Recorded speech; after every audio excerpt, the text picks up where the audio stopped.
مانتے ہیں پھر زمانہ اس دور میں مسلمان پستی کا شکار ہیں اور غیر مسلم کفار ترقی میں ہیں اور ہم سے آگے ہیں، دولت میں بھی، ترقی میں بھی، جدت میں بھی۔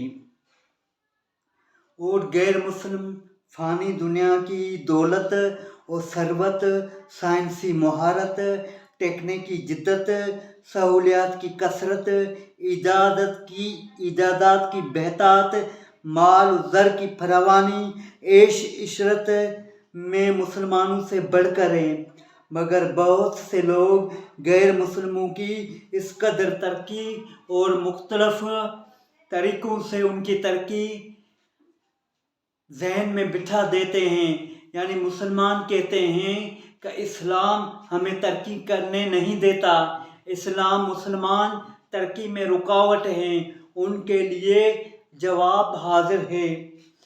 اللہ پاک نے جو ترقی ان کو دی ہے وہ ان کے لیے ہے کہ وہ اس فانی دنیا کے تکلیفوں میں، یعنی اس فکر میں، اس غم میں ڈٹے رہیں، اسی کام میں ہر روز نئی ایجادات کو، اس کا مطلب ہے کہ وہ انہی باتوں میں لگے رہیں اور اللہ کی عبادت سے دور رہیں۔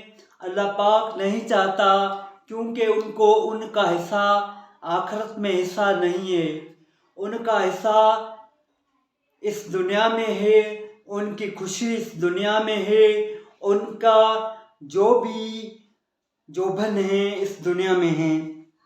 اللہ پاک ہمیں زیادہ سے زیادہ غور فکر کرنے کی دعوت دیتا ہے۔ اللہ پاک یہ جل شانہ ہمیں بھی ترقی کے راہ میں چلنے کی دعوت دیتا ہے، لیکن ہم خود نااہل ہیں۔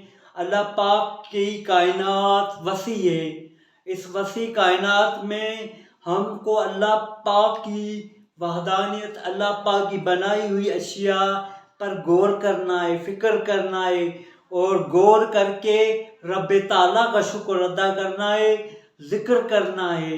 اور یہ لوگ ترقی کرتے ہیں کہ ہم نے ترقی کر لی، بس ہم ہیں ترقی میں آگے اور مسلمان پیچھے ہیں، وہ اللہ کا شکر ادا نہیں کرتے۔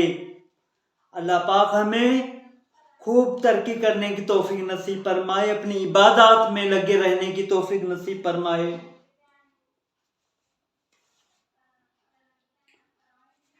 یعنی تم کافروں کے مال و اولاد کی نعمتوں پر یہ سوچ کر حیرت نہ کرو۔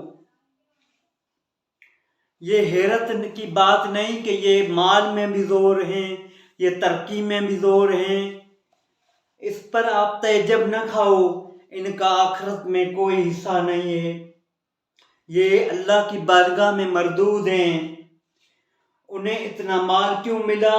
بات یہ ہے کہ ایمان سے محروم لوگ آخرت میں تو ویسے ہی راحت و آرام سے محروم رہیں گے، جبکہ دنیا میں بھی اللہ تعالیٰ نے مال و دولت کے حصول و حفاظت کی فکر ان کی دل میں ڈال دی ہے، اور ان کا راحت و آرام، چین و سکون ختم ہے،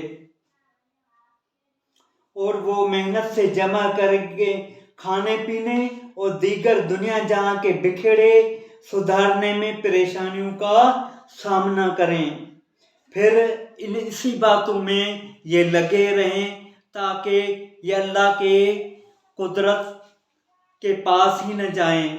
یہ اللہ پاک کی بارگاہ سے تڑے ہوئے لوگ ہیں اور ان کے لیے شدید عذاب ہے، پھر مشقت سے اس کی حفاظت کریں اور حسرت سے چھوڑ کر مر جائیں گے۔